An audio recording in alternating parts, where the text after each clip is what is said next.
Hi, I'm David, I'm Greg. and this is 3D Make It.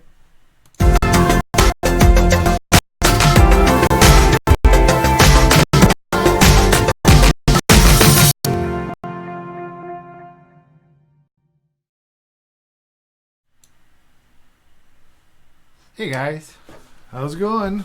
how's everybody doing? I see we got a few people in the stream here. Welcome, welcome. So I guess first off, we just want to send a huge shout out to all the new subscribers we've had over the last little while. That's been really awesome. Thanks for following us. Yeah, the response has been great. We are going to be putting out more videos very soon. Yeah. And we thought we'd just do a quick live stream and say thanks and kind of talk about what's coming up. And Yeah, lots of cool stuff coming. But if you have any questions about anything 3D printed, drop them in the chat and we'll be happy to answer them as we go here. So I guess the first one that the thing that we want to bring up is we're going to be doing kind of a fun giveaway idea.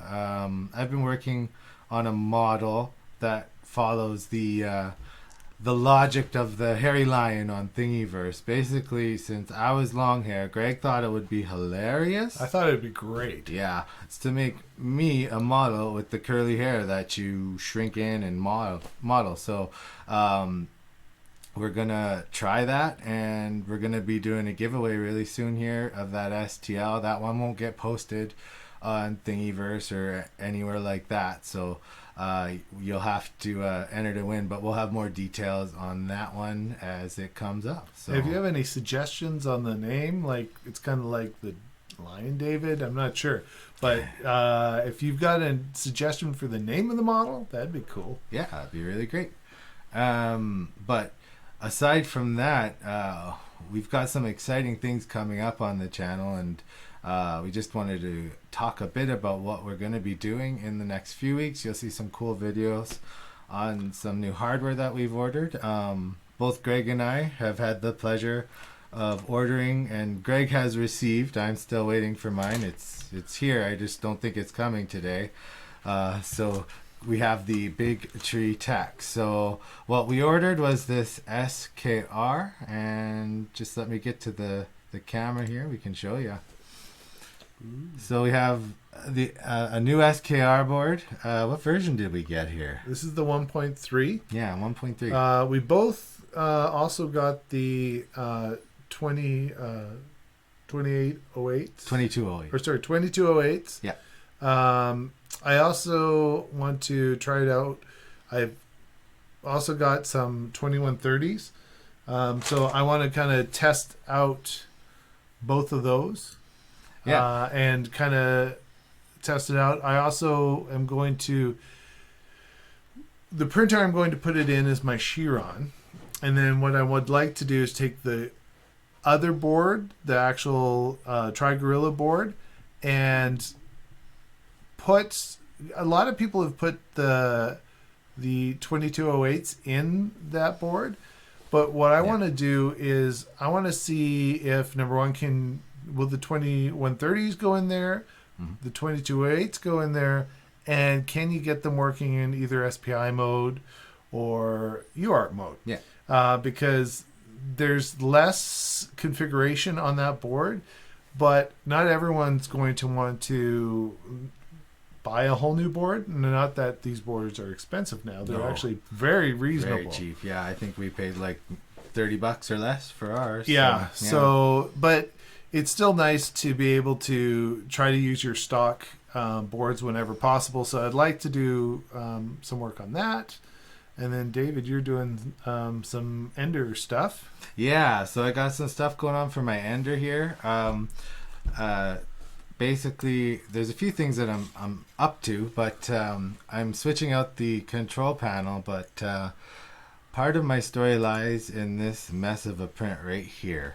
So there's some stuff going on with that print, and I'll talk to that in a second. But basically, the Ender 3 Pro is a great printer, and don't get me wrong, I love my Ender 3 Pro. But one of the problems is they've stuck that goofy control box right up underneath, facing down towards the floor. And so then I got to crawl underneath and unscrew things and like work underneath the machine or tip it over. And I'm not a huge fan of that. So what we just showed you in that print there is it's a new control box that I've designed. It puts a 120 millimeter fan on the top to cool the whole thing, which is going to be an awesome advantage for our new SKR boards. Now I'm actually going to throw this MKS Gen L board in there, so it's very similar. The footprint's actually almost the same, but you can see here, since it's the Gen L, I've had to do the jumper wires up over the top there, and basically get everything wired up for UART that way. I've soldered the drivers myself, and so like two boards very similar, same footprint. But I just happen to have MKS Gen L sitting around, so that's what I'm going to be throwing in my box there. But the good part about the design that I made was that the cooling for the 2208s has to be increased. So if I have a giant 120 millimeter fan on the top, I should be well within cooling specs there. So that's one thing that we're going to be doing on the Ender really soon. And then my SKR board that I've ordered, again with the 2208s, I'm going to be putting that in a giant Core XY machine. It's called a Memorubot SX4, and what I'm hoping to accomplish is getting that quiet, and then also getting it so that the speeds might be a little bit higher yet. So that's kind of what our projects are going to be for those boards. Yeah. So we've got those coming up. Yeah, and we've got a number of other little pieces that we're doing here and there. David's adding some feet. Yeah, we got some. It's a long time overdue, but I have printed feet for the CR10, and you could actually put them on an Ender if you wanted as well. And I mean, Greg found there are 4 racket balls, but we found out those are expensive. So Greg went to the dollar store. Yeah. So these little bouncy balls, and we have a Dollarama here, and they have little bouncy balls that are the same size as squash balls, but they're $1.25 instead of $9. So, and you get 3 of them. So they're firm, but they're good absorption. So that's kind of what we're up to. Some printer modding. I actually have a new little piece sitting on my Ender 3 right now to help the Ender with the known extrusion issue that it has, just to get a little more pressure on that spring. And I'll be doing a quick video on that when I put it in and mount it up. So that is coming. The other cool thing that I just found out about today was right now on Amazon, if you search for the Ender 3, specifically the Ender 3, they are on a fire sale right now. So Creality has a link on Amazon, and I think it was $266? Yeah, it was pretty reasonable. Well, that's $266 Canadian. So that's probably even cheaper US. $4 US. Yeah. So we have we have that opportunity coming up. There's a limited number. I think last time I checked, which was about 10 minutes ago, it was sitting about 60% sold out. So if you're wanting to get into 3D printing, or you already are and you think your printer deserves a sibling, that's a great choice to go for. So yeah, absolutely. Yeah. Get you in. Recently, we released a video, and the first layer has a video on it, and I think Teaching Tech has one. There's been a number of people putting out videos on the creawesome mod. Creawesome, yay! So I don't know how many people here in the chat have used it, but I gotta say I've used it. It works okay. Yep. I've been printing a while, so I had fairly well tuned profiles, and I switched back to my profiles that I had. I think it's fine if maybe you're a little bit skittish about tweaking, or you haven't learned what all the settings do yet. For sure. It really is a good entry level. But if you have been printing for any length of time and playing with different slicers, I think once you start tweaking your own settings, you get a feel for it, and you're going to get some pretty good results. So it's pretty hard to, take one of those and get better results than you already have, because you've played around with it now. Well, and I think the important thing that people forget, especially not just with creawesome, but other slicers and products like Kira and Simplify, every printer is different. So just because the extrusion set on creawesome for a certain rate, or Simplify's profile has a certain speed, your printer is going to be different than every other printer on the market. And tweaking is one of the most important things you can do to a profile to make it right for you. I've seen lots of comments about lithophanes in particular with the creawesome mod, and people wondering how exactly how to manage that. And I gotta tell you, it took me about a year to tune in a proper lithophane profile to get rid of the stringing and that kind of stuff. So don't be disheartened, keep plugging at it. They're hard. Just a tip is print them solid, and don't go fast. Slow. Yeah. If you're the first one I did, the only real problem I had was I forgot to invert the image. so it's not that it wasn't a negative, and so it looks really funny. And then I reprinted it and it was fine. But printing it slow so you get the detail is great, and it works really well. I had pretty good success, but I also had someone giving me a few tips who's ran into the problem, so that really made a big difference. So I've printed like only 3 or 4 lithophanes, and I think, David, you've done way more than that. Oh yeah, in the last year for lithophanes I've probably printed 60, 70. So I mean, the lithophane thing, it's an art form, and don't get discouraged. Keep plugging away at it. But one of the best ways, circling back to tweaking profiles here, to get your printer really tuned in and really set up for you, is finding a good benchmark print.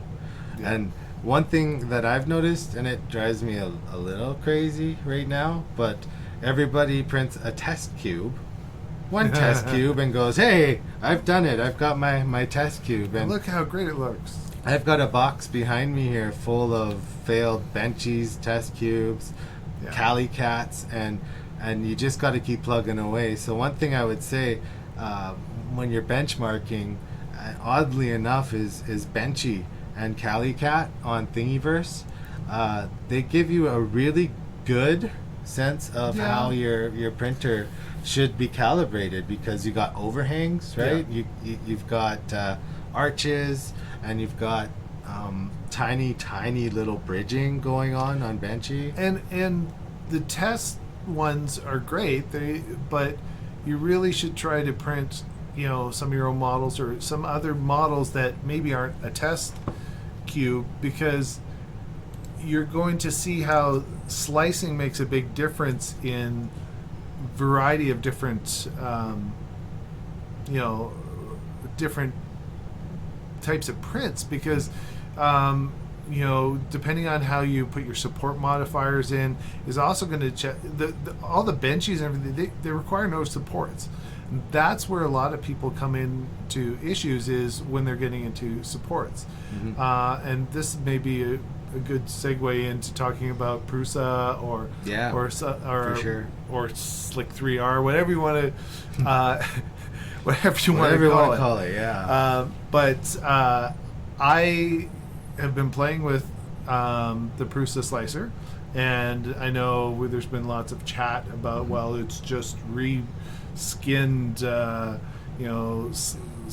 3R P, whatever it is. But sure, it is, but they have done a lot of work to the interface to really make it user friendly, and so you got to give them props for that. Yes, it is the same undercord engine. I want to say that it's open source. They contribute back to it, but they've really matured it. Like the interface is really great. I mean, one of the great things about being in the technology field is iterative designing, right? So especially when things are like Slick 3R, for example, yes, it's Prusa Slicer is built off of it, but Prusa Slicer has also, like Greg mentioned, taken that and iterated off of it. So they've made like a whole control panel that makes it super easy to use. I did a quick rundown of it this week here, but will I write out switch to Prusa for everything? No. It's the same reason why I use different slicers for different jobs. Sometimes Kira can get the job done better. Sometimes Prusa can get the job done better. In the video I put out there, I used a Fat Cat model as an example, and Fat Cat actually prints better with Prusa's ability to add custom infill and other modifiers quicker than I could do it in Kira. Not to say I couldn't do it in Kira. Right. It's, absolutely. It's just the settings are all there for me. I do like the custom modifiers and the kind of the way they scripted on the side, so you can quickly adjust just a section of it. Very nice. But you're right. I'm not going to get rid of my Kira. I still use it for a lot of things. I've got it set up, and my kids can easily get into Kira and slice something and print it to the one printer. Am I experimenting with other slicers out there? Absolutely. Like what is it, Pathio? Pathio is a new one from E3D, E3D, and that one is really alpha. Well, they say beta now. Originally it was alpha. They're still limited on their types of infill and this and that, but the results are getting better. Like they're making a lot of progress on that. I've played with the Cloud Dremel one, and then there's the other Cloud one. The Astroprint is one that I really like Astroprint, and if you haven't used it, you are required to have a Raspberry Pi, or you can buy the box from Astroprint. But one of the cool things with Astroprint is it's cloud slicing, so there's nothing on your computer. You can do it from your iPhone or Android or tablet, right? But like the real takeaway from it is it's convenient. And it's a Kira slicer. They put Kira 3.6, the whole engine up there, right? Yeah, so. 3.6 now. I mean, it was not the ancient 1 point whatever that ships on all the SD cards. 1.15, but now that they've got the newer slicer in there, you can transfer pretty much all your settings up, and then it'll slice it. The one thing I like is I can have an Octoprint instance on my Pi. And then I can just add the plugin, and now I can have two printers, two Pis connected to Astroprint, and I can slice something, send it right from my phone to my printer, monitor it, bring up status of it. I can see what percentage it is done. It's really slick, and two printers is free. And I mean, it's a great way to tell if something's fallen off the bed and you should cancel it or bunched up. And it is free. It does, if you want to use more than two printers, it carries a really hefty cost. It's I think $10 a month or right around there anyway, and that's American, so for us that's $4 million a month. No, 5 I think. Okay, so I mean, when you look at that, there's lots of cool things you can do other ways with Raspberry Pis for remote monitoring. But for slicing, Astroprint, fantastic. I mean, I've liked it from day one, even when it didn't have the modern slicers built in, and I send my jobs up to it all the time. So and if anyone wants us to do any videos on a specific topic or have questions, we are pretty active. I think both of us have been watching for things in just comments on our channel and whatnot. So we also have been kind of trying to both participate in Facebook and whatnot also. So yeah, if we can help you out, or you've got something you want a little more of a deep dive into, I'm doing a quick video coming out on just the dual Z steppers and end stops and whatnot. So that'll be out right away here. And I know that was a big, the dual Z end stop actually has been a bit of a problem for some people on the SKR boards. And maybe once that video comes out, we'll talk more about that. We don't want to have any spoilers in there. Well, I'm going to go over the basics in the first one, and then we'll probably do a follow-up one, because I'm going to have to convert the Chiron over, and it has dual end stop, so I'm going to experience any issues firsthand. I literally only got the board yesterday. Yeah, it was yesterday. And I even didn't want to open it. I wanted to wait. Chicken. Because David's board was supposed to be here today, but it hasn't shown up yet. So it was a bummer, but we've both been working. I think, Greg, you have Atom.io. Is that yours? Yeah. So then I went with VS Code to do the programming for the boards, and we'll have more on that. That's a good video. I think going over kind of the differences of, we could do a whole video on the differences of, this is how it loads on a 32-bit smoothie style processor 32-bit board versus your 8-bit board, because everyone under the sun knows how to load stuff almost now. Almost. And there's a billion videos out there on how to load a bootloader and how to load your firmware, but there's less. It's more. There's been a handful of videos now on the 32-bit stuff, and not a whole lot. It's so new, and I mean, technically, Marlin 2 isn't official. No, it's still in beta, so we can't knock it too bad. But hey, I mean, hey David, how you doing? Nice to have someone from London. Yeah, jolly old England there. Yeah, cool. So we will be talking a little bit on compilation, but like Greg says, this is the release of Marlin 2.0. It's not a polished product. You are going to be working at it, and it's definitely something that isn't for a beginner. It's fairly mature. I'm very impressed at all the work they have gotten into it. Mm-hmm. If you just got comfortable working with configuring 1.19 or 8 or whatever you were previously, the biggest switch is the programming interface or environment, I should say, that you have to load up. But once you're in there, they've reorganized the files. They started it with 1.19, and now they've reorganized quite a bit. So it's quite a bit easier to the way they've laid out the files to find them, and you're not overwhelmed with everything in one directory anymore. So your main files that you will adjust are just right there, and then you can drill down into subdirectories. So I really like how they've organized it, which I think is going to be a benefit to new users. Yeah, for sure. And the example files are all in there, right? It's like, so the notes are great. It's well organized, and it is. It's in 119. You can just take your example from the folder, drop it in, copy the files, and compile, and it will run. And 2.0 will do that. It's just some things might get a little hicky. So hey, David, how'd your A10 work out? Did you get that dual extrusion working properly for you there?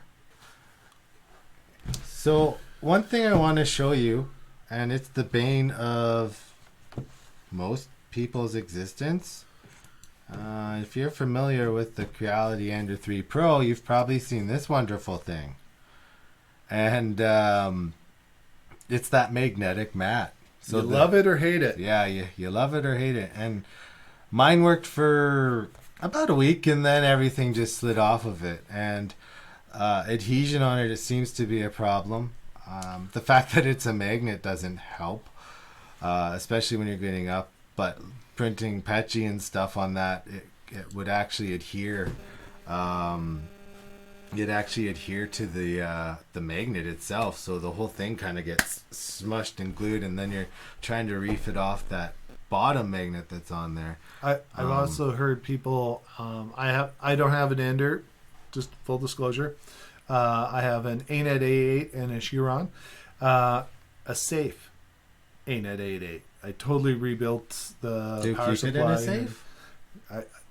I've been told I should, but the flexible. I've heard that you can be doing a long print and it'll actually come off during the print and kind of cup itself because of the magnetism. So I'm not sure. So I just want to show you step 2 of my solution. So I had that build plate, and then I got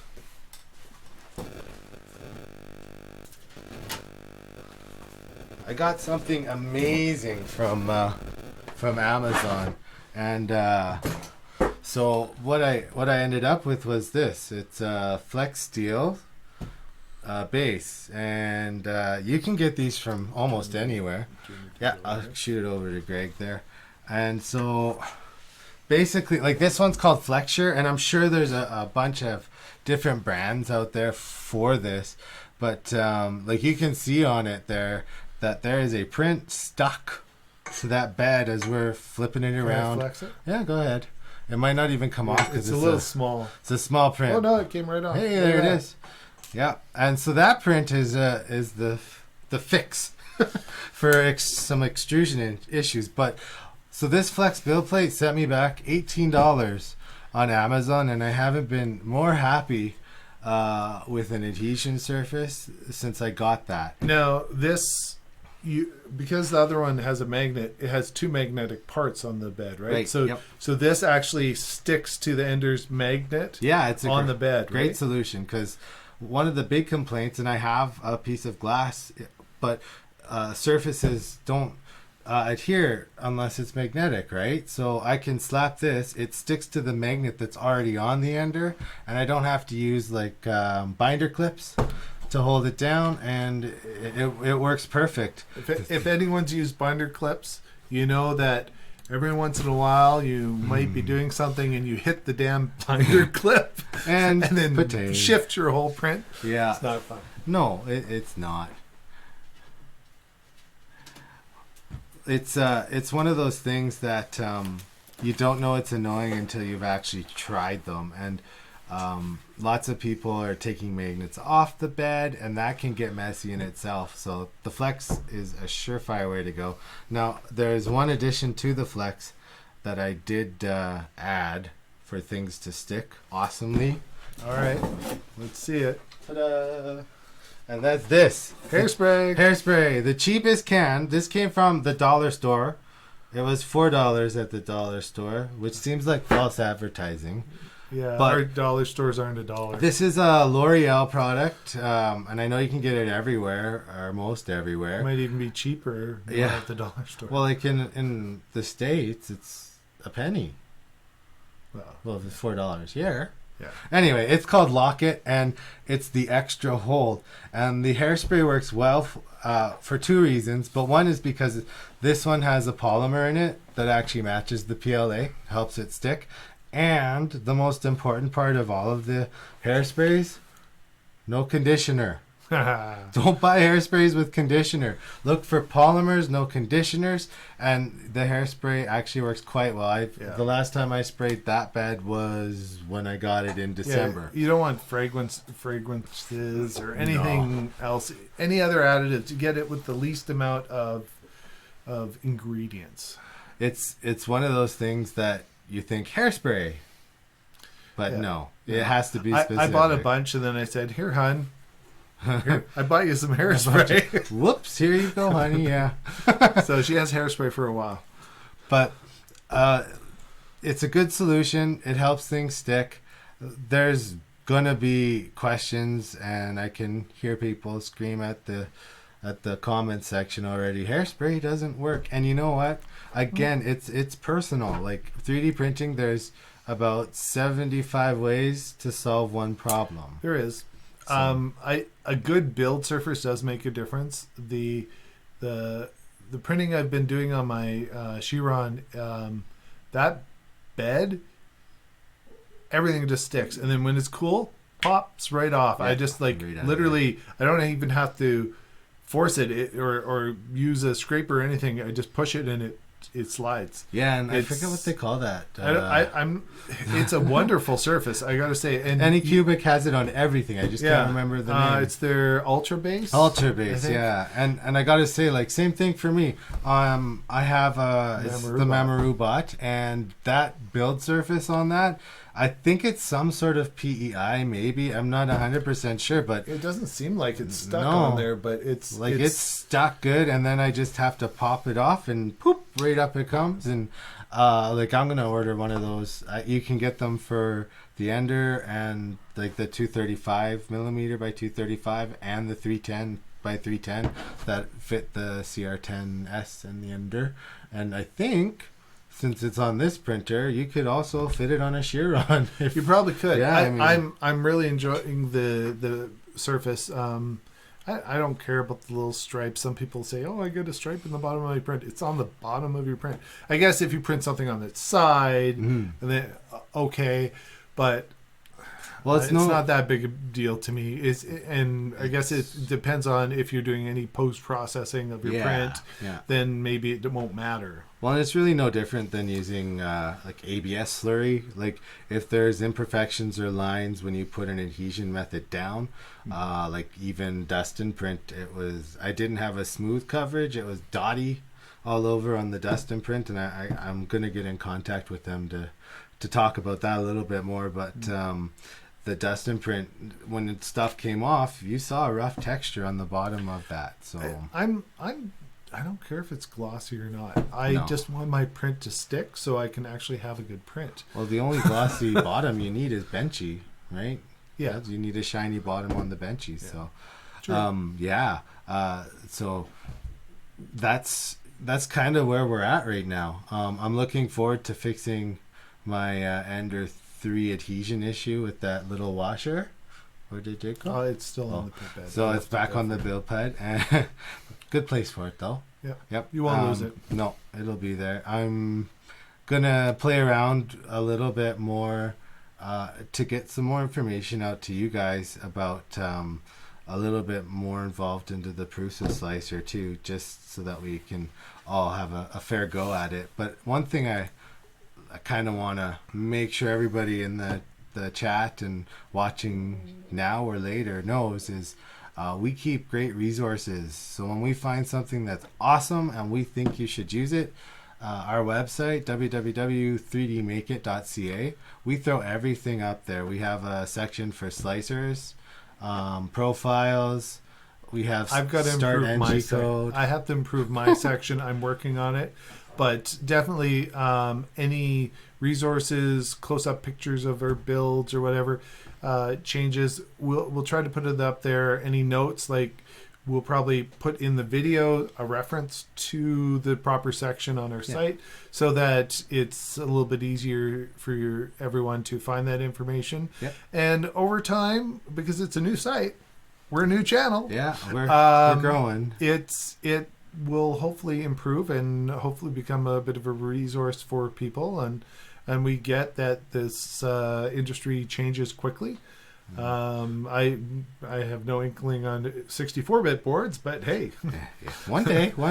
we're going from 8 to 32. I think we're okay for a while. Oh yeah, we're good. If we just switched from the 15-year-old technology, I mean, 15-year-old? that's when they first started putting them in rep wraps. Well, but you got to realize 8-bit. I mean, I had an 8-bit computer that was turbo, went from 4 to 8. So that's like 100-year-old. Yes, I'm old. I'm old. So I guess one thing before we wrap it all up is we love your feedback we need more of it. If you want to see something specific, we will tackle that subject for you. We're gonna keep making as best content as we possibly can deliver for you, with the most informative videos coming out. And right now it's stuff that we're interested in. We we're nerds. We're nerds. We projects that we're doing to our stuff. But if there's more stuff you want to see that a little more in depth or geekier or nerdier, or if we're going too nerdy, that's fine. We can have a nerdy video every once in a while and have a lighter one every once in a while. We're good with that. We're only two of the third of our team. He's quite a bit busy right now with he's moving kids and writing theses. So eventually you'll see one more of us contributing to the channel, but also a nerd. He's a physicist. Big nerd. Yeah. He's our Sheldon. Yeah, but hopefully we'll keep this content coming. So I guess with that, thanks for stopping by. If you're in the chat room right now, thanks for subscribing. If you're one of our subscribers, we really appreciate it. It's been great. I didn't have a Trash 80. I played with Trash 80 in a color computer. Yeah, if you really want to go back. Yeah. But I was probably 6 when I was playing with those. It's a while ago. And the first computer, if you want to get nostalgic, that I helped my dad built was an 8088 with a dual layer motherboard, and we put a full meg of RAM. Now you're talking. Yeah, it was crazy. You can run your microwave on that. Yeah, I know. Actually, I don't know. And it ran at 8 megahertz. You could cook on that, actually. Yeah. But again, thanks so much for stopping by. If you're not subscribed, subscribe. If you are subscribed, ring the bell. Ring that bell. Keep it coming. Other than that, you guys are awesome as always, and have a good one, eh? Thanks a lot. See you later.